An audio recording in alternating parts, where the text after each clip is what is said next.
ప్రభునందు ప్రియమైనటువంటి దేవుని బిడ్డలారా, మీకు అందరికీ కూడా మన ప్రభువును రక్షకుడైన యేసుక్రీస్తు వారి యొక్క శ్రేష్టమైన నామంలో శుభాలు తెలియజేస్తూ ఆన్లైన్ ప్రేయర్ వరకు ఆరాధన కొరకు సిద్ధపడతాయి. ఆంధ్రప్రదేశ్ కీర్తనల నుండి 11వ పాట నాటకాలు నా చేతుల్లో అనేటువంటి పాటలు పాడుకుంటూ చివరి వచ్చిన పాటలు చివరిగా అందరం వేచిందో పడి కొట్టారన్న పాపం 11వ పాట పాడుకుంటూ ఆరాధన కొరకు సిద్ధపడరా. నా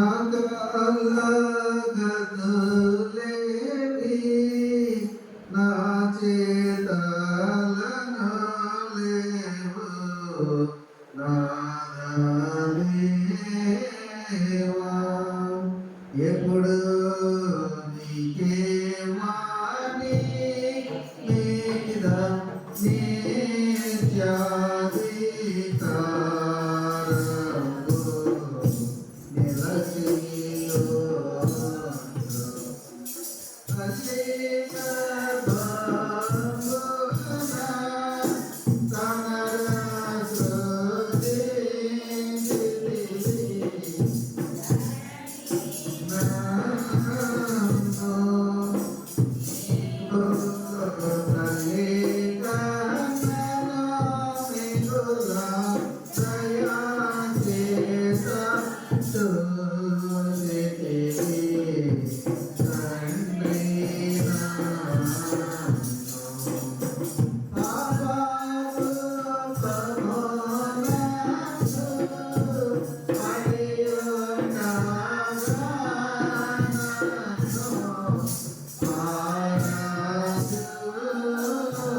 కుమారుని యొక్కయు పరిశుద్ధాత్మ యొక్కయు నామమున ఆమేన్.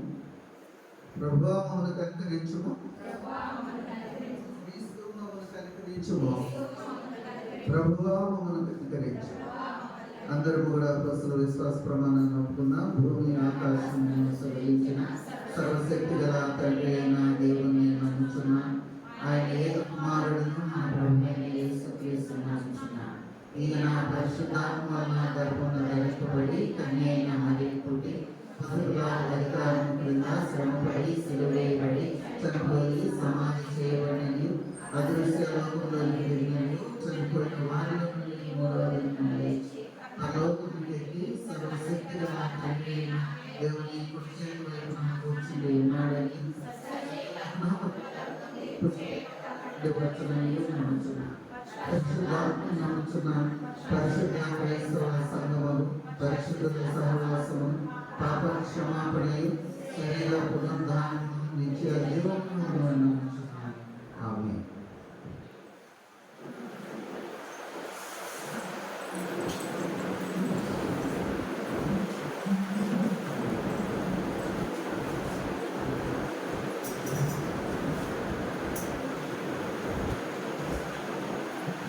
అందరికీ అదే విధంగా నిలబడి ఉండగా ఉత్తర ప్రచుర కీర్తన కొరకై 103వ కీర్తన మొదటి 10 వచనములు ఒకటి ఉత్తర ప్రచుర వేదిక చదవవలసిందిగా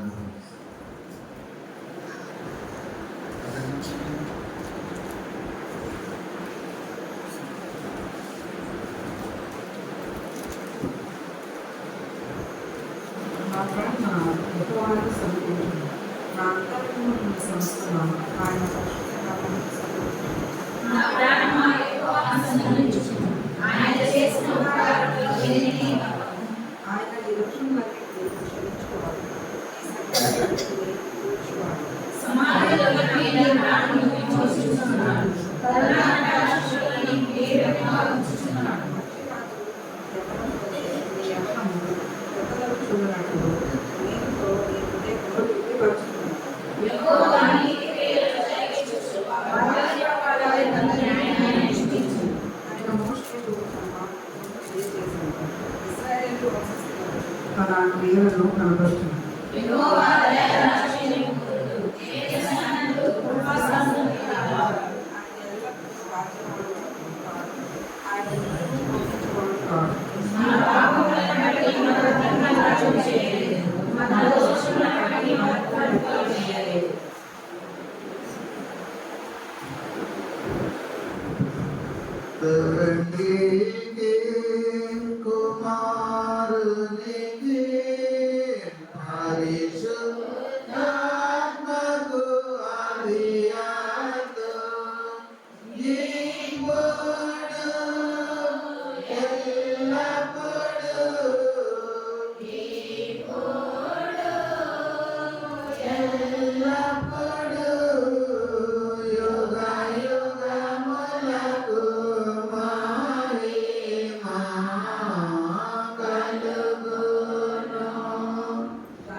పరిశుద్ధ లేఖనము సమూయేలు మొదటి గ్రంథం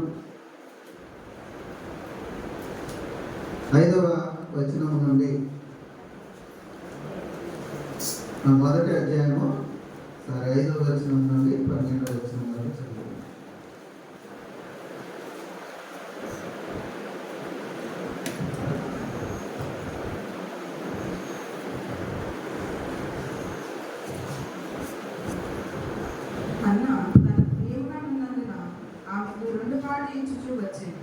యెహోవా ఆమెకు సంఖ్య లేకుండా చేసింది.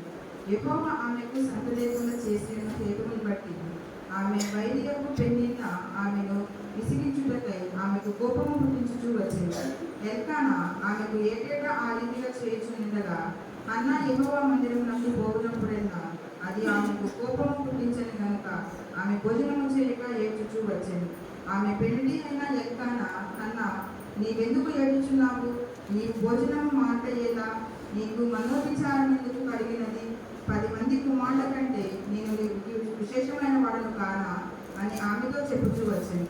వారు కిలోహులో అన్నపానములు పుచ్చుకున్న తరువాత హన్నా లేచి యాజకుడైన ఏలీ మందిర స్తంభం దగ్గరనున్న ఆసనం మీద కూర్చుని ఉండగా బహు దుఃఖాక్రాంతురాలై వచ్చి యెహోవా సన్నిధిని ప్రార్థన చేయించు బహుగా ఏడ్చుచు, సైన్యములకు అధిపత్యకు యెహోవా, నీ సేవకురాలైన నాకు కలిగిన శ్రమను చూచి నీ సేవకురాలైన నన్ను మరొక జ్ఞాపకం చేసుకుని నీ సేవకురాలైన నాకు మగ పిల్లలను దయచేసిన ఎడల వాని తన మీది క్షౌరపు కత్తి ఎన్నటికీ రానియక వాడు బ్రతుకు దినములన్నింటను నేను వారిని యెహోవాకు నీకు అప్పగింపునని మొక్కుబడి చేసుకొని ఆమె యెహోవా సన్నిధిని ప్రార్థన చేయుచుండగా ఏలీ ఆమె నోరు కనిపెట్టుచుండెను. ఏలయనగా హన్నా తన మనసులోనే చెప్పుకొనిచుండెను. ఆమె పెదవులు మాత్రము కదులుచుండి ఆమె స్వరము వినబడకుండెను కనుక ఏలీ ఆమె మధురాలై ఉండదనుకొని,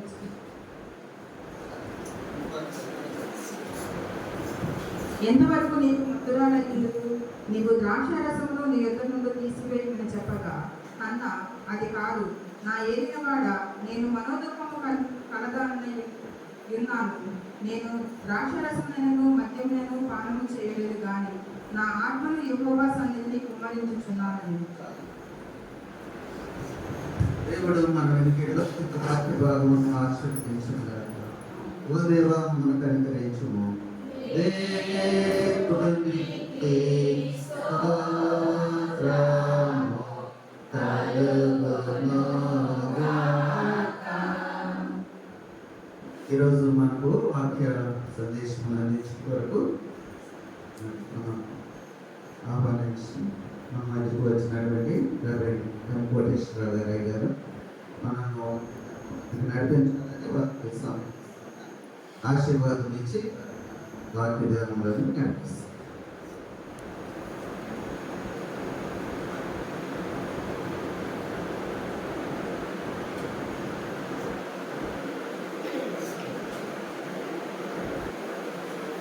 మన తండ్రి అయిన దేవుడు నుండి ప్రభువైన యేసుక్రీస్తు కృపయు సమాధానము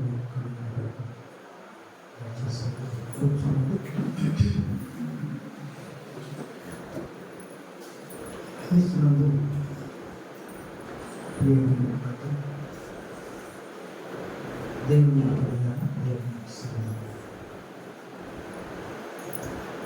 దేవదేవుని పరిశుద్ధంలో మీ అందరికీ శుభాలు తెలియజేస్తూ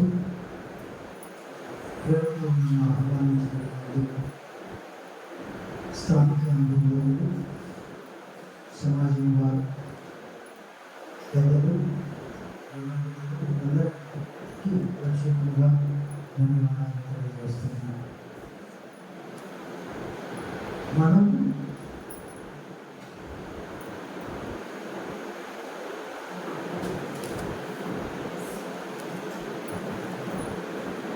ఈ వేళ ఏం బాధపడుతున్నాం? ఏం బాధపడుతున్నాం? సంపూర్ణ రాత్రి ప్రార్థన. ప్రార్థన అంటే ఏంటి? మరి ప్రార్థన నువ్వు నువ్వు చేస్తూ ఉన్నప్పుడు నీకు ఇటు ఇరుకు పొరుగులను చుట్టుపక్కల వాళ్ళని ప్రభావితం చేసే కంటే ఆ ప్రార్థన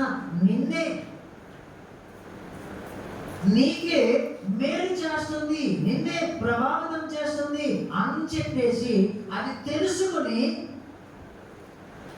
నువ్వు ప్రార్థన చేయాలి. ఒకసారి 145వ కీర్తనలో ఆ మాటలు మనం చూస్తూ ఉంటాం. 145వ కీర్తన 145వ కీర్తన 18వ వచనంలో ఆ ప్రార్థన ఎందుకు చేయాలో తనకు మొర్రపెట్టు వారికి అందరికీ, నిజముగా మొర్రపెట్టు వారందరికీ సమీపముగా ఉన్నాడు. మొర్ర పెట్టేటువంటి వారికి అంటే అందరు చూస్తున్నారు లేదు అటు చూసి మూలుగులతో నువ్వు చేసేటువంటి మొర్ర, అన్నా చేసినటువంటి మొర్ర, దీనురాలైన నా మొర్ర ఆలకించి నాకు ఒక్క మగబిడ్డను దయచేస్తే వాడు బ్రతికున్నంత కాలము వాడి తల మీదకి క్షౌరపు కత్తి రానియకుండా పాలు మానిపించిన వెంటనే నీకు నేను సమర్పణ చేస్తాను, నీకే సమర్పణ చేస్తాను. వాడికి నీ సేవకుడి నాకు ఇక అక్కర్లేదు. ఎందుకంటే ఈ లోకములో నా మీద ఉన్నటువంటి ఆ నేరం నేరం కాదు నింద, పక్కనే ఉన్నది శోధన, నన్ను పొద్దాలను సూటిపడే మాటలతో శోధిస్తూ ఉన్నది. కాబట్టి నాకు ఆ శోధన లేకుండా తీసివేస్తే నాకు నీవు ఇచ్చినటువంటి ఆ బిడ్డను నీకే అర్పణ చేస్తాను అని చెప్పి అలాగున మరి మనము మొర్ర పెడితే తనకు మొర్ర పెట్టు వారందరికీ, నిజముగా మొర్ర పెట్టు వారందరికీ ఆయన సమీపంగా ఉన్నాడు, దగ్గరగా ఉన్నాడు. ఆయన దగ్గరగా ఉన్నాడు అని నువ్వు నమ్ముతున్నావా? అయితే మరి ప్రార్థన యొక్క ఉద్దేశము ఏంటి? నేను అడిగాను సంపాదించుకున్నాను అనేటువంటి పంతాన్ని నెగ్గించుకోవడమా? కాదు, కానీ దేవుడు కోరినట్టుగా మనము మార్పు చెందడము ప్రార్థన యొక్క ఉద్దేశం. దేవుడు కోరినట్లుగా మనము మార్పు చెందడము దేవుని యొక్క ఉద్దేశం.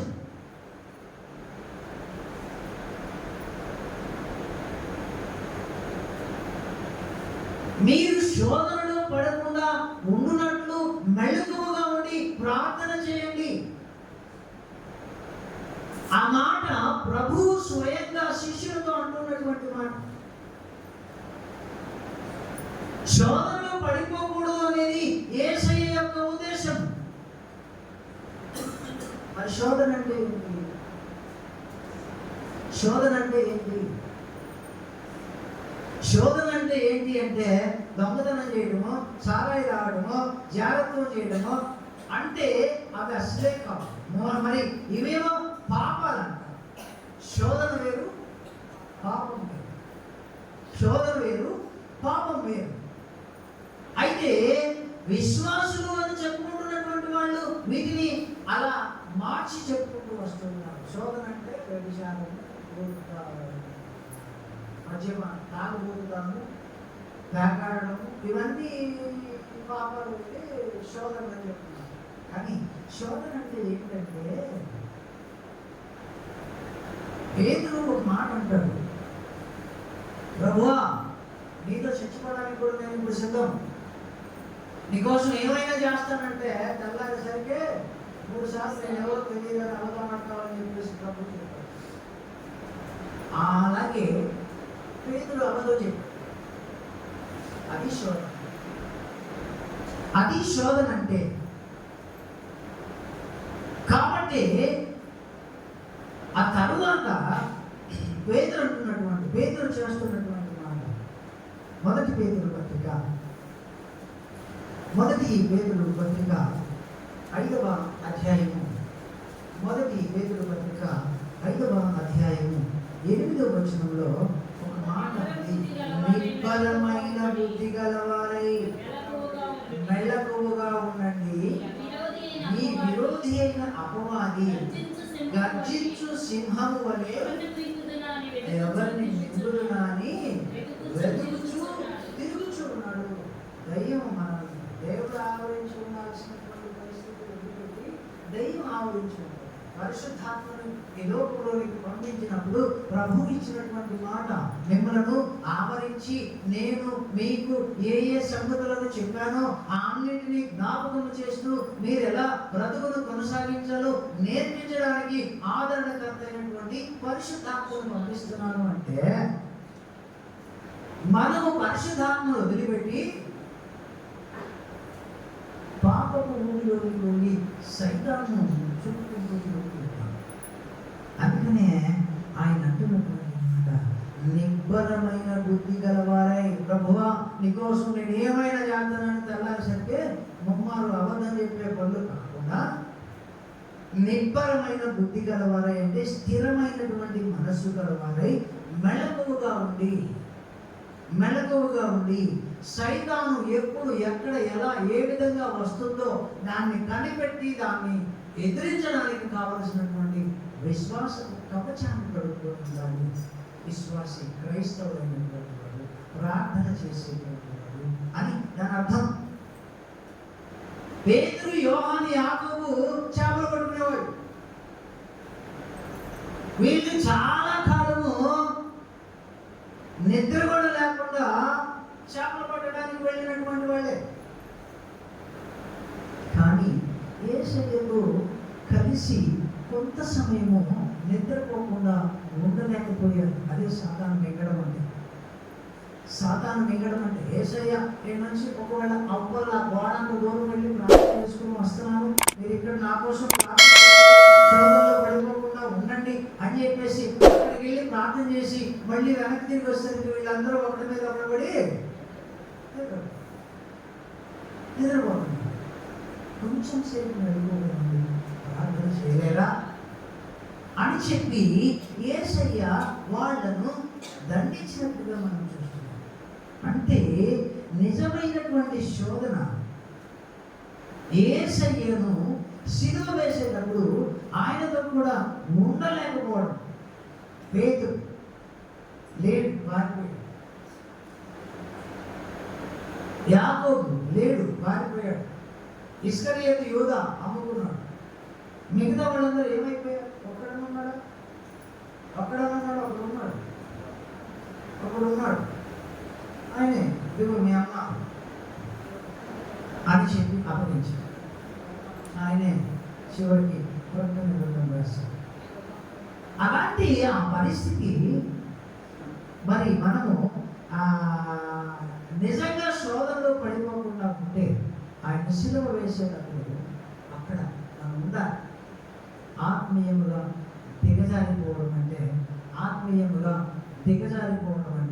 ఆయన సిలువ వేసే సమయంలో ఆయనతో ఉండలేకపోవడం. ఆయనతో కలిసి తిన్నాం, కలిసి తాగాం, కలిసి పండుకున్నాం, కలిసి స్వస్థతలు చేశాం, కలిసి అన్ని పనులు చేశాం. చివరికి ఆయనకి ఇబ్బంది కలిగింది, ఆటంకం వచ్చింది, శోభన వచ్చింది, బాధ వచ్చింది. వదిలిపెట్టి ఎవరు దాని వాడు వెళ్ళిపోయాడు. అది శోధన, దిగజారిపోవడం. కానీ ప్రార్థన చేయడము విశ్వాసికి ప్రాణమై ఉండాలి. క్రైస్తవ జీవితంలోని ప్రధానమైనటువంటి అంశాలలో ప్రార్థన ఒకటి. అదే మొదటిది. ప్రార్థన ఇంకా ఏమిస్తుందంటే పరలోకపు జ్ఞానాన్ని ఇస్తుంది. పరలోకపు జ్ఞానాన్ని సంపాదించుకున్న తర్వాత కొంతమంది ఏం చేస్తారంటే రాను రాను ఆత్మీయంగా వెనక్కి పడిపోతూ ఉంటారు, దిగజారిపోతూ ఉంటారు, వెనక్కి పడిపోతూ ఉంటారు. పేతురు కూడా అలాగే చేశాడు. వాళ్ళ మీద వాళ్ళకి నమ్మకం ఎక్కువ. ఒట్టు పెట్టుకున్నాడు, అమ్మతోడు ఆయన ఎవరు నాకు తెలియదు, నువ్వే కదా ఆయనతో పాటు ఉన్నావు కదా అని ఒక అమ్మాయి అంటుంటే అమ్మతోడు ఆయన కూడా నాకు తెలియదు. అంతగా దిగజారిపోతారు. అందుకనే లూకాసు వార్త అంటున్నాడు 22వ అధ్యాయంలో 32వ వచనంలో 22 లూకాసు వార్త 22వ అధ్యాయం 32వ వచనంలో నీ నమ్మిక తప్పిపోకుండానట్లు నేను నీ కొరకు వేడుకుంటూ ఉన్నాను. పేతురు, నీ నమ్మిక తప్పిపోకుండా ఉన్నట్లు, నీ నమ్మకం తప్పిపోకుండా ఉండేట్టుగా నేను నీ కోసం వేడుకుంటున్నాను. పేతురు కోసం చేసినటువంటి ఆ పని ఇప్పటికీ కూడా ప్రభువు మనందరి బ్రతుకుల కోసం తండ్రి సన్నిధానంలో విజ్ఞాపన చేస్తాడు. కాబట్టి శోధనలో ప్రవేశించకుండా ఉండడానికి మనము ప్రార్థన చేయాలి. రెండవ మాట, మరి స్వస్థతల కోసం ప్రార్థన చేయాలి. ఈ స్వస్థత కోసము ప్రార్థించడానికి ముందుగా సహాయం అడిగేవాడు తన పాపాలు ముందు ఒప్పుకొని ప్రార్థన చేయాలి. తన పాపాలు ఒప్పుకొని ప్రార్థన చేయాలి.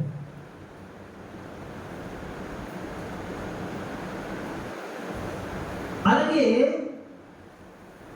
అదే విషయాన్ని యాకోబు పత్రిక 5వ అధ్యాయం 15వ వచనంలో మీరు స్వస్థత పొందునట్లు మీ పాపములను ఒప్పుకొనుడి అంటారు. మీరు స్వస్థత పొందునట్లు మీ పాపములు ఒప్పుకొనుడి అంటారు. ఎందుకంటే మనము నీతిమంతులము అని చెప్పుకుంటాం. మనమే నీతిమంతులు అని చెప్పుకుంటాం. మనం ఎప్పుడు కూడా ఇక్కడ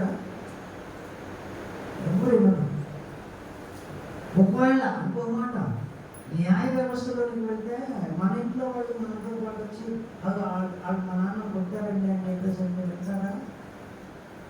పక్కన అడుగుతారు కానీ ఇంట్లో వాళ్ళని అడగవచ్చు.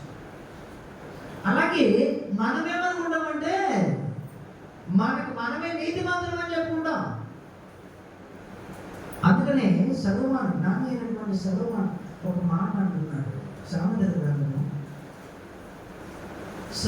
గ్రంథము 3వ అధ్యాయంలో మనం చూస్తే అక్కడ ఒక మాట ఉంది. సామెతల గ్రంథము 3వ అధ్యాయం 5వ వచనాన్ని ఒకసారి చూద్దామా? నీ స్వబుద్ధిని ఆధారము చేసుకొనక పూర్ణ హృదయంతో యెహోవా యందు నమ్మకం ఉంచుము. నీ ప్రవర్తన అంతటి యందు ఆయన అధికారములకు ఒప్పుకొనుము. అప్పుడు ఆయన యెహోవాను సహాయం చేయును. నేను జ్ఞానిని కదా అని అనుకోవద్దు. యెహోవా యందు భయభక్తులు కలిగి చెడుతనమును విడిచిపెట్టుము. అప్పుడు నీ హృదయమునకు ఆరోగ్యమును నీ అంతలకు సత్తువను కలుగుతుంది. నీ స్వస్థ బుద్ధిని ఆధారం చేసుకోవద్దు. పూర్ణ హృదయంతో యెహోవా యందు నమ్మిక ఉంచు. అంటే దోషాలు ఒప్పుకో, నీ పాపాలను ఒప్పుకో. నీ దగ్గర నువ్వు దేవునికి వ్యతిరేకంగా ఏమేం చేశావో అవి ఒప్పుకో. అప్పుడు నువ్వు క్షమాపణ పొందుకుంటావు. నీ ప్రార్థన దేవుడు అంగీకరిస్తాడు. నీవు అడిగినటువంటి సహాయము సమాధానము నీకు అనుగ్రహిస్తాడు. అది చేయడం కాకుండా మనం ఎలాంటి అంటే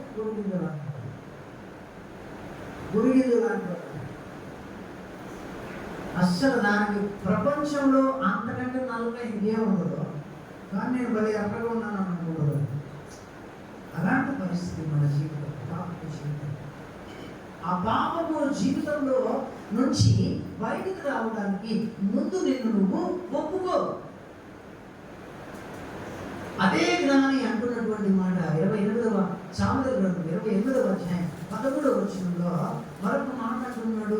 దోషాలు ఒప్పుకో, రోగాలు నయమవుతాయి అంటూ అతిక్రమములు దాచిపెట్టువాడు వర్ధిల్లుడు.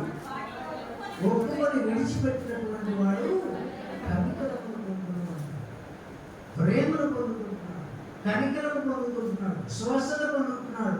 ఆరోగ్యం కోసం ఆరోగ్యాన్ని పొందుకుంటాడు. ప్రార్థన చేసి అలా ఆరోగ్యాన్ని ఎవరైనా పొందుకున్నాడంటే హిజ్కియా పొందుకున్నాడు. ఎంతకాలము? 15 సంవత్సరాల ఆయుష్ను పొందుకున్నాడు. ప్రభా, నేనేం పాపం చేశాను? నువ్వు చెప్పినట్టుగానే నీ చిత్తానికి లోబడే నా బ్రతుకును కొనసాగించాను. హిజ్కియా చేసిన పాపం ఏంటి చెప్తాను. చెప్తారా ఎవరైనా? రోగం వచ్చింది, స్వస్థత సంపాదించుకున్నాడు, అందరూ వస్తున్నారు, అయ్యో ఈయన 15 ఏళ్ళు ఆయుష్ పొందుకున్నాడు అంటారు. వస్తు చూసుకోవడానికి వస్తే ఇదిగో ప్రభు నాకు ఇలా ఇలా ఇలా కాపాడాడు, స్వస్థతనిచ్చాడు, ఆరోగ్యం ఇచ్చాడు, బలం ఇచ్చాడు, మళ్ళీ రాజ్యపాలన చేసేటువంటి శక్తిని ఇచ్చాడని దేవుని నామాన్ని గణపరచాల్సినటువంటి వాడు ఇంట్లోకి తీసుకెళ్ళి ఇదిగో ఈ మూల ఈ గది నిండా బంగారం ఉంది, ఆ మూల ఆ గది నిండా వెండి ఉంది, ఆ మూల అది ఉంది, ఈ మూల ఇది ఉంది, ఎంత సంపద ఉంది, అంత సంపద ఉంది, మా బాబు సంపాదించాడు, మా తాత సంపాదించాడు, నేను సంపాదించాలని గొప్ప చెప్పుకున్నాను. అది అర్థం చేసిన ఏం చేయాలా? ప్రభువు నీ జీవితంలో, నీ కుటుంబంలో, నీకు, నీ బిడ్డలకు, నీకు సంబంధించినటువంటి వాళ్ళకి చేసినటువంటి ఉపకారముల గురించి చెప్పాలి. అదే ఇప్పుడు నాకు రాకుండా రెస్పాన్సిబిలిటీ చేశారు కదా. నా ప్రాణమా అంతరంగంలో ఉన్నటువంటి సమస్తమా, ఇదిగే ఇలా అహంభావంతో ఏమైనా మాట్లాడుతున్నామేమో, అలాంటి భావన నాకు ఎప్పుడన్నా ఎక్కడన్నా కలుగుతుందేమో. ప్రభువా, నాకు అలాంటి భావన కలగకుండా ముందులాగునా నా అంతరంగంలో గర్తించు. అంతరంగంలో ఉన్నటువంటి సమస్తమా ఆయన పరిశుద్ధ నామమును సన్నతించు. ఉపకారములను దేనిని మర్చిపోవద్దు అని చెప్పి ప్రార్థన చేస్తే మన ఆరోగ్యం కోసము, మన పాపాల పరిహారం కోసము, మన దోష శిక్ష నుండి మనల్ని మనం తప్పించుకోవడం కోసము ఉన్నటువంటి ఒకటే ఒక ఆయుధము ప్రార్థన. అలాంటి నీ కోసం నువ్వు చేసుకో, సంఘం కోసం సంఘానికి చెప్పాలి, వ్యక్తిగతంగా ప్రార్థన చేయనటువంటి వాళ్ళ కోసము సంఘము ప్రార్థన చేయడం చెప్పాలి. ఒకసారి మార్క్స్ వార్త 1వ అధ్యాయంలో మార్క్స్ వార్త 1వ అధ్యాయం 14వ వచనాన్ని మనం చూస్తే, యోహాను చెరపట్టబడిన తరువాత యేసు కాలము సంపూర్ణమై ఉన్నది, రాజ్యము సమీపించి ఉన్నది, మారు మనస్సు పొంది సువార్తను నమ్ముడు అని చెప్పుచు దేవుని సువార్త ప్రకటించుచు గలిలయకు వచ్చాను. ఆ గలిలయకు రావడానికి ఎక్కడ స్వస్థత కోసం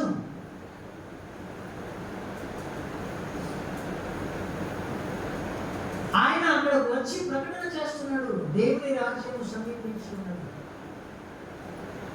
మనస్సు ఏంటంటే ఘోరమైనటువంటి వ్యాధి ఉంది. ఆ ఘోరమైనటువంటి వ్యాధి నుండి తప్పించుకోవాలి, స్వస్థత రావాలి అంటే మనం ఏం చేయాలి? ప్రార్థన చేయాలి. ఆ ప్రార్థన చేయాలి. ఆ ప్రార్థన మనం ఎట్లా చేయాలి అంటే, దినవృత్తాంతం 2వ అధ్యాయం 7వ అధ్యాయం 14వ వచనంలో ఒక మాట చెప్తున్నాను. నా పేరు పెట్టబడిన నా జనులు తమ్మును తాము తగ్గించుకొని ప్రార్థన చేసి నన్ను వెతకి తమ చెడు మార్గములను విడిచిపెట్టిన ఎడల ఆకాశం నుండి నేను వారి ప్రార్థనను విని పాపములను క్షమించి వారి దేశమును స్వస్థపరచదను. చాలు, వారి దేశమును స్వస్థపరుస్తాను. వాళ్ళొక్కడనే కాదు, నా పేరు పెట్టబడినటువంటి నా జనుడు ఎవరు? ఇజ్రాయేలీయులు ఎవరు? క్రైస్తవులైనటువంటి వాళ్ళు, దేవుని బిడ్డలు అని చెప్పేసి ప్రత్యేకించుకున్నటువంటి వాళ్ళు, క్రైస్తవ జనాంగముగా ఈ లోకములో ఉన్నటువంటి వాళ్ళు, ఆయన పేరు పెట్టబడినటువంటి జనం. వాళ్ళు ఎట్లా ఉన్నారు ఇప్పుడు అంటే, ఆయన అంటున్నాడు తమ్మును తాము తగ్గించుకొని, అంటే తగ్గింపు లేనటువంటి స్థితిలో ఉన్నారు అని ఆదికాండము 6వ అధ్యాయాన్ని మనం చూస్తే 6వ అధ్యాయాన్ని మనం చూస్తే అక్కడ తెలుస్తుంది వాళ్ళ యొక్క స్థితిగతి ఏంటో. 5వ వచనంలో నరుల చెడుతనము భూమి మీద గొప్పదనియు వారి హృదయం యొక్క తలంపులలోని ఊహ అంతయు ఎల్లప్పుడూ కేవలము చెడ్డదనియు యెహోవా చూచి తాను భూమి మీద నరులను చేసినందుకు సంతాపము నుండి తన హృదయంలో నొచ్చుకొని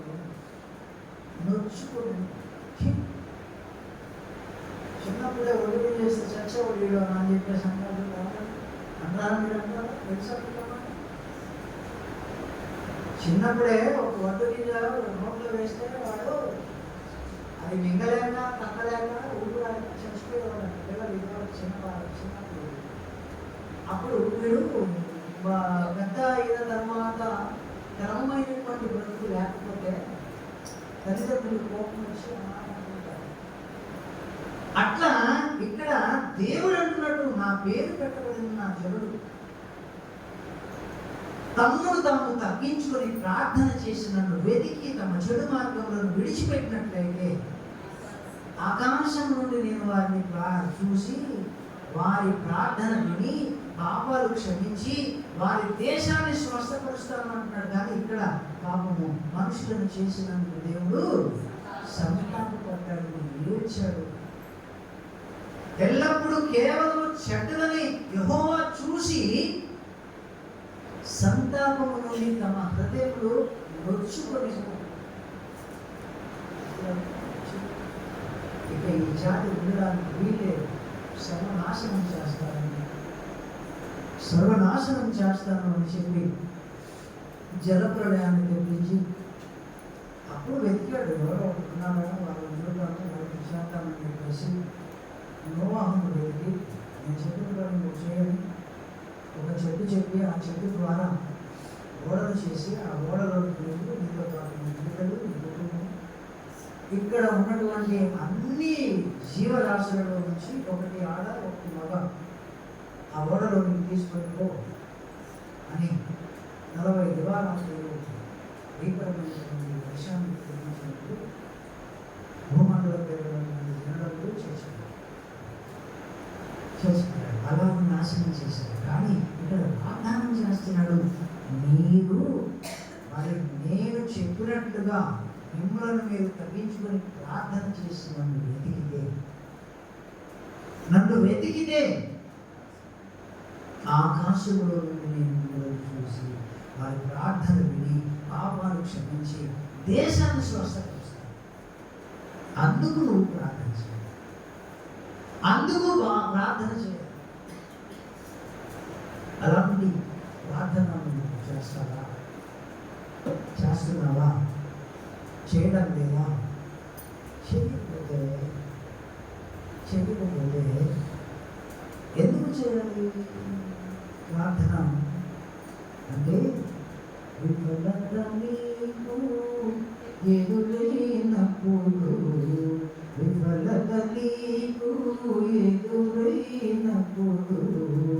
సఫలత సతతము నీకు ప్రార్థన చేయును. ప్రార్థనలో బలమున్నదయ్యా, ప్రార్థనలో బలముంది. ఆ బలాన్ని నీవు ఆయన వినగలిగినటువంటి ప్రార్థన చేసినప్పుడు అప్పుడు నీకు సమాధానం దొరుకుతుంది, నీకు సంతోషం దొరుకుతుంది, నీకు కావలసినటువంటి ఆ పరిశుద్ధత దొరుకుతుంది, నీ పాపాలు పరిహరించబడతాయి, క్షమించబడతాయి. అప్పుడు నీతో పాటుగా నీ దేశము స్వస్థతను సంపాదించుకోవాలి. అందుకు ప్రార్థన చేయాలి. అది సంపూర్ణ రాత్రి ప్రార్థనలో ఉంటుంది మర్మం. పక్షాన్ని వెళ్ళాము అని కాదు. ప్రార్థనలో మనము ఏమి సంపాదించుకుని వెళ్ళాము,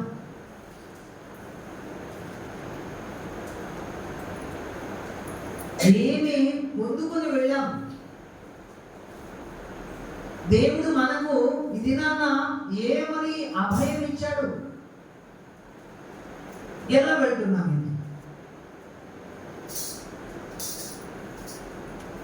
అని చెప్పి ఆ ఆలోచన చేస్తూ ప్రార్థన, దేవుడు విన్నాడో, దేవుడు చూస్తున్నాడు, దేవుడు నాతో మాట్లాడుతున్నాడు, నేను ఆయనకు ఇష్టడిగా ఈ మాటలు అడుగుతున్నాను. నా దేశాన్ని బాగు చేయి, నా లోకాన్ని, ఈ సంఘాన్ని బాగు చేయి, ఈ దేవాలయాన్ని బాగు చేయి, నా అందులో ఉన్నటువంటి ఒక్కొక్కరిని బాగు చేయి. ప్రార్థన చేయి. ప్రార్థన చేస్తే అప్పుడు దేవుడు ఆ ప్రార్థన వింటాడు. నీకు, నాకు, మనందరికీ సమాధానం ఇస్తాడు, సహాయం దయచేస్తాడు. అందుకు నువ్వు ప్రార్థన చేయాలి. ఆ సంపూర్ణ రాత్రి ప్రార్థనలో హన్నా మేలుకు పొందాడు,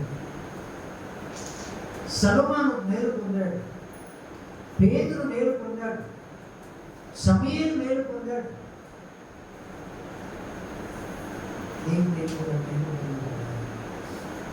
నేను కూడా మేలు పొంది వెళ్ళాలి. అందుకనే పేతురు రాసినటువంటి మొదటి పత్రిక 4వ అధ్యాయము 11వ వచనాన్ని మనం చూస్తే, ఒక్కడు బోధించిన ఎడల దైవోక్తులను బోధించినట్టు బోధింపవలెను. ఒకడు ఉపచారము చేసిన ఎడల దేవుడు అనుగ్రహించు సామర్థ్యము పొంది చేయవలెను. ఇందువలన దేవుడు అన్నిటిలోనూ యేసుక్రీస్తు ద్వారా మహిమపరచబడును. యుగ యుగములు మహిమయు ప్రభావమును ఆయనకు ఉండునుగాక.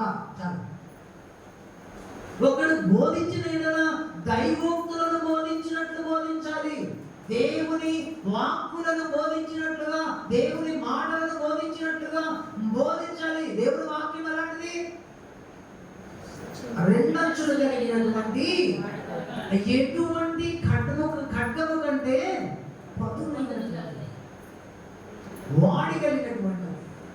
పదునైనటువంటిది. అలాంటి పదునైనటువంటి ఖడ్గము ఎలా వెముకలలోనికి, మూడుగలలోనికి దూరుతూ ఉందో, దేవుని వాక్యము ప్రతి హృదయంలోనికి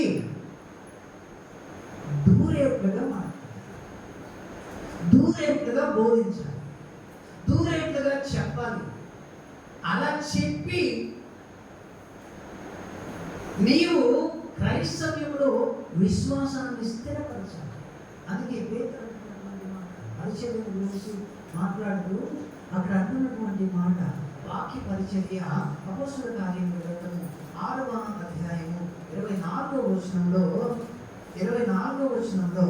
ఒక మాట అంటున్నాడు.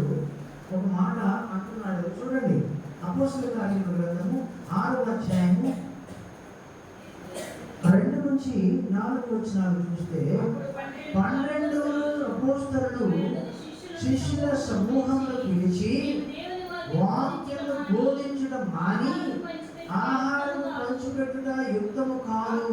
కాబట్టి సహోదరులారా, ఆత్మతోనూ జ్ఞానముతోనూ నిండుకొని మంచి పేరు పొందిన 7 మనుష్యులను మీరు ఏర్పరచుకోండి. మేము వారిని ఈ పనికి నియమితము. ప్రార్థన యందును వాక్య పరిచర్య యందును ఎడతెగక ఉంటాము అని చెప్పారు. ఎడతెగక ఉంటామని చెప్పాడు. ప్రధానంగా అక్కడ సంఘ కాపరులు, సువార్థికులు, పెద్దలు కొనసాగించేటువంటి పనులు. అప్పుడు వాళ్ళు ఎలా ఉండాలి? దేవుని యొక్క పరిచారకులుగా, దేవుని యొక్క ప్రతినిధులుగా అక్కడ వ్యవహరించాలి. అంతేగాని ఇప్పుడు కొంతమంది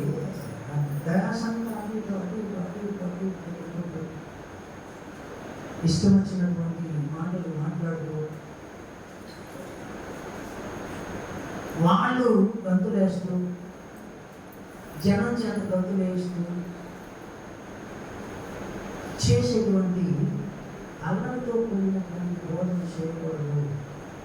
అసభ్యకరమైనటువంటి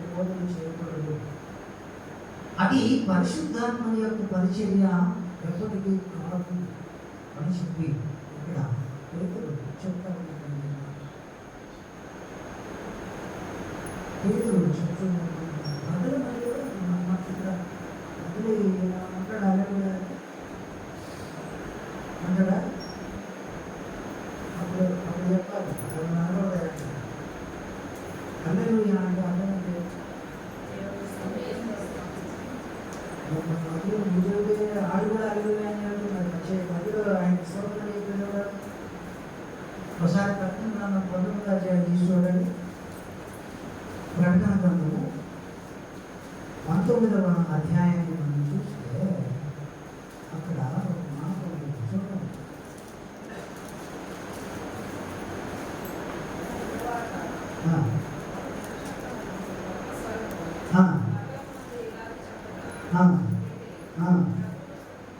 చాలు. ప్రభువును స్తుతించుడే అనకాడ 2 అని ఒక అంకేస్తుంది. కింద వచ్చిన తర్వాత ఏముంది? హల్లెలూయా. ఎవరు చెప్పాలి ఆ మాట? ఆయన చెప్పవచ్చు. చెప్తే మీరేం చేయాలి? మీరు కూడా హల్లెలూయా అంటే మధ్యలో స్తుతించేది ఒకసారి ఆలోచించాలి. అలాంటివన్నీ ఇంప్లిమెంట్ చేస్తూ దేవునికి ఇబ్బందికరంగా ఉండేటువంటి పరిస్థితులు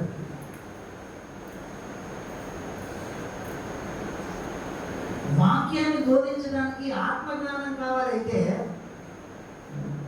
వాక్యాన్ని బోధించడానికి ఆత్మజ్ఞానం కావాలి అంటే వాక్యాన్ని శ్రద్ధగా చదవాలి.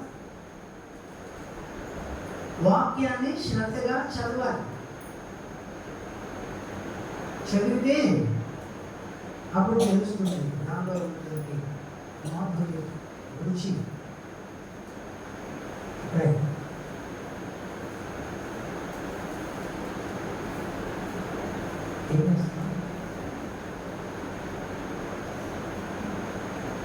కాబట్టి వాక్య పరిచయం చేయాలి అంటే వాక్యాన్ని చదవాలి. దేవుని చిత్తాన్ని జరిగించాలి అనేటువంటి ఆశ ఉండాలి. అంతేగాని మనము ఇష్టం వచ్చినట్లుగా ప్రార్థన చేసి ఇష్టం వచ్చినట్లుగా దేవునికి లోబడకుండా ఎప్పుడో ఒకప్పుడు ప్రార్థన చేద్దాంలే, ఏదో విధంగా చేద్దాంలే, ఎవరు చూడొచ్చారులే. ఈ మధ్య అనుమానం పరలోకం ఎవరు చెప్పాడని అంటున్నాడు. నాసవాడు నిన్ననే కాలంలో వేశాడు. ఏదో పరలోకం ఉంది, అక్కడ నుండి వస్తున్నాయి. అవి ఇంకా ఎక్కడెక్కడ ఏమేమి ఉందో, ఎలా ఉందో, ఏం జరుగుతుందో అనేది మొత్తం అంతా స్టడీ చేయడానికి సిద్ధమవుతున్నారు. పరలోకం ఉంది అని ఎవరు చెప్పాడు అంటే ఇది వాళ్ళు చెప్పారు. మొదటి నుంచి మనం చెప్తున్నాము, దీన్ని ఎవరు వినడం లేదు. వాడు చెప్తున్నాడు, ఇప్పుడన్నా వింటారుగా, వింటారు. కనుక పరలోకంలోకి వెళ్ళాలి, పరలోకం చేరాలి, పరలోకాన్ని అనుభవించాలి, పొందుకోవాలి అని అంటే నిత్యము ఎడతెగకుండా ప్రార్థన చేయాలి. ఎందుకు చేయాలి అంటే అందరి కోసం చేయాలి, ధైర్యంగా వాక్యం చెప్పడం కోసం చేయాలి. అక్కడ అలాగే ఈ లోక సంబంధమైనటువంటి శోధనలలో ప్రవేశించకుండా ప్రార్థన చేయాలి. అనారోగ్య పరిస్థితులలో ఆరోగ్యం కోసము, స్వస్థతల కోసము ప్రార్థన చేయాలి. ఈ వాక్యము మనుషుల వాక్యం అని ఎంచకుండా అది నిజముగా ఉన్నట్లు దేవుని వాక్యం అని దానిని అంగీకరించి ప్రకటించడం కోసము ప్రార్థన చేయాలి. అందుకే పౌలు అంటున్నటువంటి మాట తిమోతికి రాసినటువంటి 2వ పత్రిక 3వ అధ్యాయము 16వ వచనపు 2వ భాగంలో ఇది దైవావేశము వలన కలిగినది. ఈ ప్రార్థన, ఈ వాక్య బోధ, ఈ వాక్య పరిచర్య, ఈ వాక్యాన్ని చెప్పడము ఎలా అంటే దైవావేశము వలన కలిగినది.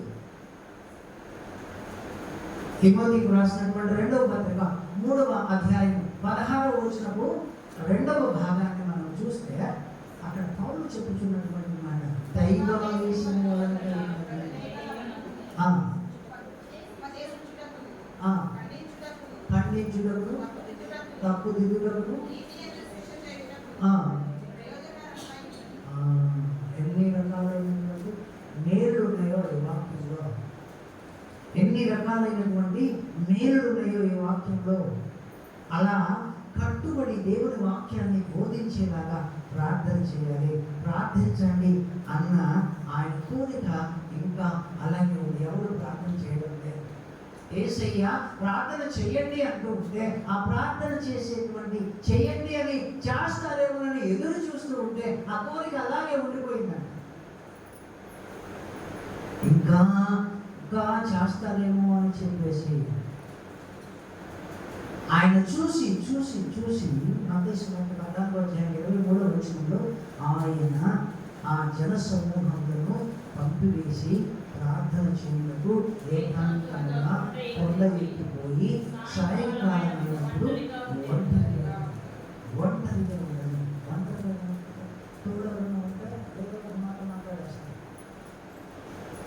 ఏదో ఒక మాట మాట్లాడేస్తారు, ఏకాంతం బాగుంటుంది.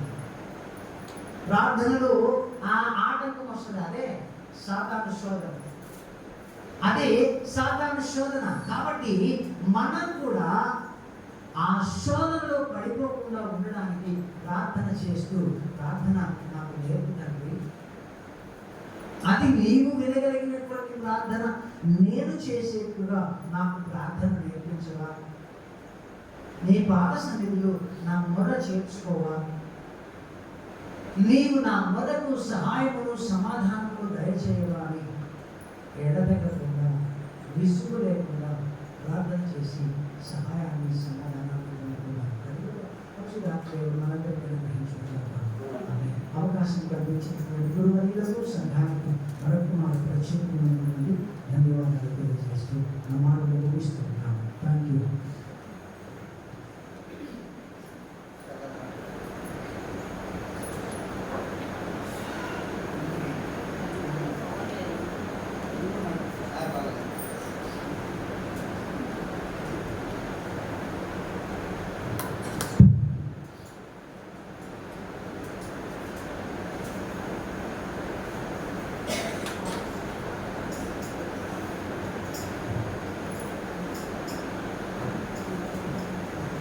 ప్రార్థన గురించి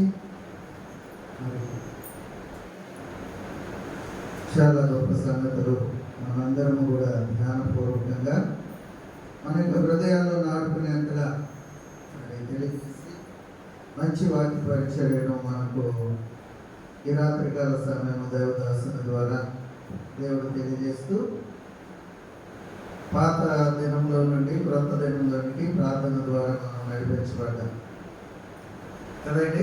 ఆల్రెడీ అంటే నూతన దినంలోనికి మనము వచ్చేసి మరి అన్న తీసుకున్నటువంటి వాక్యంలో సమూయేలు గ్రంథంలో మొదటి అధ్యాయం 17వ వచనం ఒకసారి చదువుకుని మనము ముగించుకున్నాం. అక్కడ ఏలి అనేటువంటి మాట ఏంటండి, నీవు క్షేమముగా వెళ్ళుము, ఇశ్రాయేలు దేవునితో నీవు చేసుకున్న మనల్ని ఆయన దయచేయును గాక అన్నాతో చెప్పగా, ఈ రాత్రికాల సమయం మనం ఇక్కడ నుండి క్షేమంగా వెళ్ళాలి.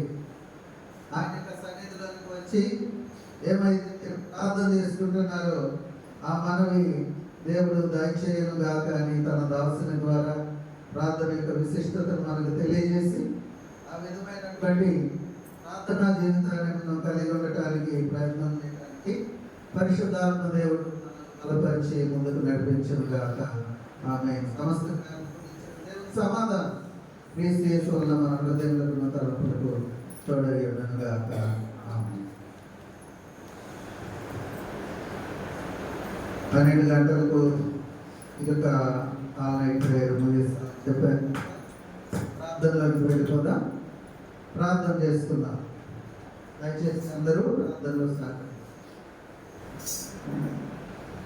సకల ఆశీర్వాదములకు కారణభూతుడా, సర్వోన్నతుడా, మహోన్నతుడా, శ్రేష్ఠుడా, పరిశుద్ధుడా, మీకు వందనాలు, స్తుతులు, స్తోత్రం చెల్లిస్తున్నా. దయగలిగిన తండ్రి, నవంబర్ మాసంలోనికి నాయన మమ్మల్ని ప్రవేశపెట్టి ఈ యొక్క ఆన్లైన్ ప్రేయర్ ద్వారా నా తండ్రి ప్రభు మీ యొక్క సన్నిధిలో ప్రార్థనను గురించినటువంటి నాయన విశేషమైనటువంటి జ్ఞానాన్ని వాక్యముల ద్వారా నా తండ్రి మాకు బోధించిన విధానం బట్టి వందనాలు స్తోత్రాలు. మేమేం అడగాలో మాకు తెలియదు కానీ అయ్యా మాకుగా నా తండ్రి ప్రభు మా కొరకు నాయన మీరు ప్రార్థిస్తూ ఉన్నారు అనేటువంటి విషయాన్ని బట్టి ముందుగా నేను మీకు వందనాలు స్తోత్రాలు చెల్లిస్తున్నాను. అవును ప్రభు, అయ్యా మేము నా తండ్రి ప్రభు మా యొక్క పాపముల ద్వారాను మా యొక్క నాయన తలంపుల ద్వారాను క్రియల ద్వారాను మీకు దూరం అయిపోతూ ఉన్నటువంటి ఈ తరుణంలో మీరు మా కొరకు చెల్లించినటువంటి పవిత్ర రక్తం యొక్క నా తండ్రి ప్రభావం పొందుకోలేని పరిస్థితుల్లో అయ్యా మా కొరకు నా తండ్రి తండ్రి యొక్క కుడి పార్శ్వం నాయన కూర్చుండబడినటువంటి క్రీస్తు యొక్క నా తండ్రి ప్రార్థన నాయన మేము విని ఉన్నాం.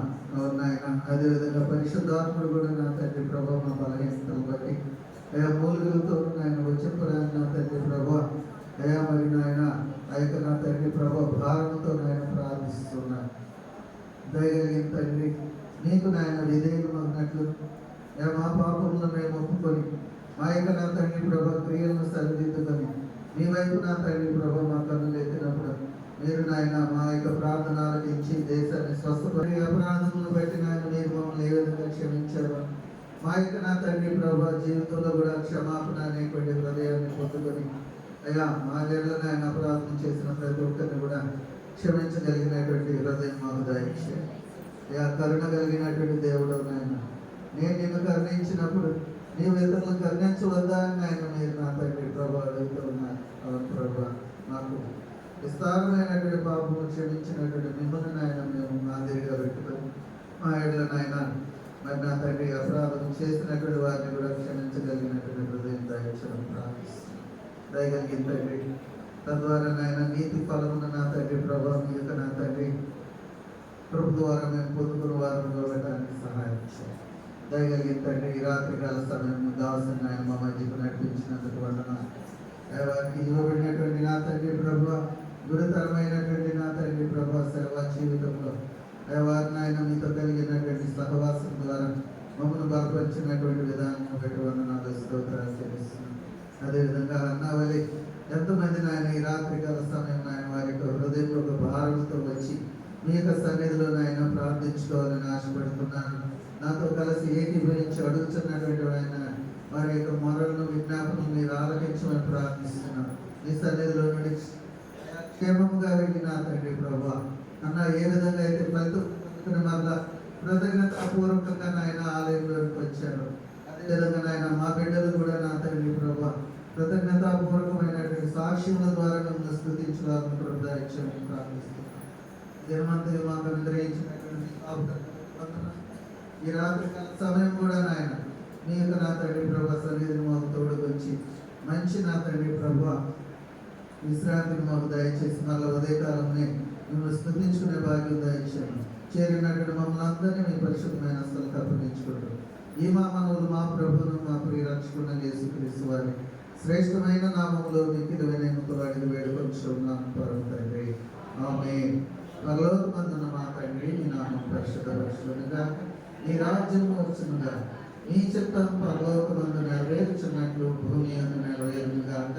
మానదినాహారం నేడు మాకు దయచేయి. మా ఇంట్లో అపరాధం చేసిన వారిని మేము క్షమించిన ప్రకారం మా అపరాధం క్షమించు.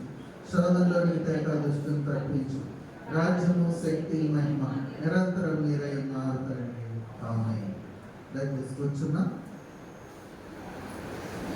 ప్రభునందు ప్రియమైనటువంటి దేవుని బిడ్డలారా, పలహారము మరి వంశీ గారు ఏర్పాటు చేస్తున్నారు.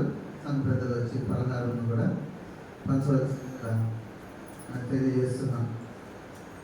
ముగ్గురు కొరకు మనం ప్రార్థన చేయాలి. మొట్టమొదటిగా మరి పలహారంను స్పాన్సర్ చేస్తున్నటువంటి వంశీ నూతనముగా మరి ల్యాప్టాప్తో కూడినటువంటి కీబోర్డు కొనుక్కోవడం ద్వారా దేవుని స్తుతించడానికి మరి కృతజ్ఞతగా పూర్వకంగా ఈ ప్రకారం ఏర్పాటు చేశారు. అదేవిధంగా శాంపుల్ యొక్క పరిచర్య కొరకు స్పాన్సర్ చేసినటువంటి శ్రీమతి అరుణ్ జ్యోతి గారి కొరకును ఈ రాత్రికాల సమయము మనకు అల్పాహారము ఏర్పాటు చేసినటువంటి రమాదేవి గారి యొక్క కుటుంబం కొరకు మనం ప్రార్థన చేస్తున్నాం. దయచేసి నిలబడి ప్రార్థన.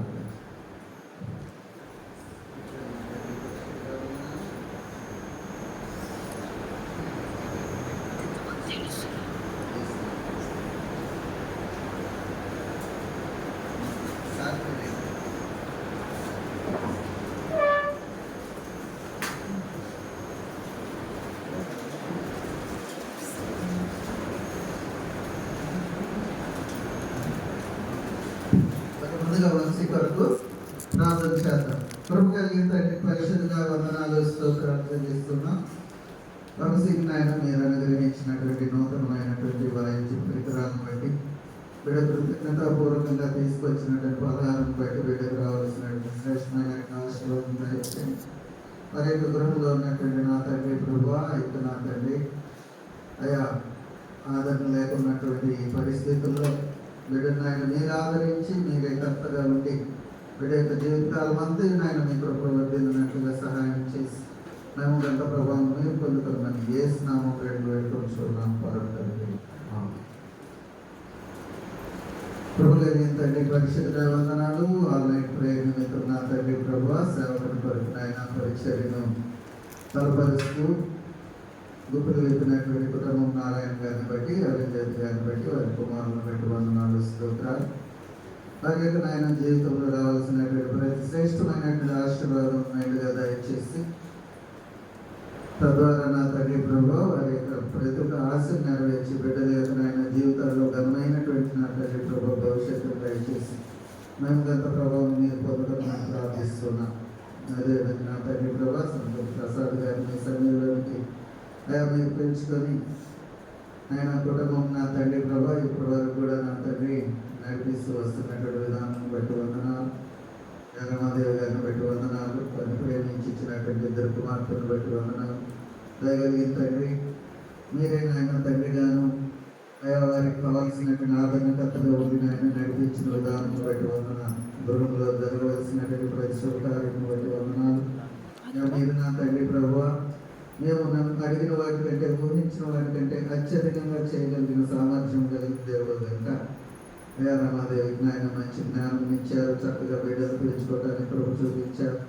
అయ్యా వారి యొక్క జీవితాల్లో తండ్రి ప్రభు ఇంకా జరగవలసినటువంటి ప్రతి కార్యము కూడా మీ కృప కలిగినటువంటి హస్తం ద్వారా జరిగించండి. రాత్రికాల సమయం బిడ్డలు ఏర్పాటు చేసినటువంటి నాయన అయ్యా పలహారం బట్టి ఆహారం బట్టి వందనాలు. రావలసినటువంటి శ్రేష్టమైనటువంటి దేవుని బిడ్డలు మీరు దయచేసి మేము పొందుతున్నాం. ఈ మా మనవులు మా ప్రభుత్వం ప్రియరక్షకున్న యేసుక్రీస్తు వారి శ్రేష్టమైన నామంలో మిక్కిలివనేంతో అడిగి వేడుకొచ్చున్నాం పరమ తండ్రి.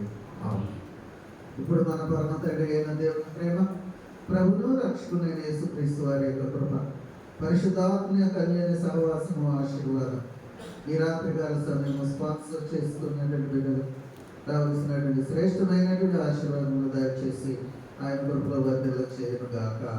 ఆమేన్, ఆమేన్, ఆమేన్. సెలవు గీతం పాడుకున్నా. నీ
దయచేసుకొచ్చున్నాం.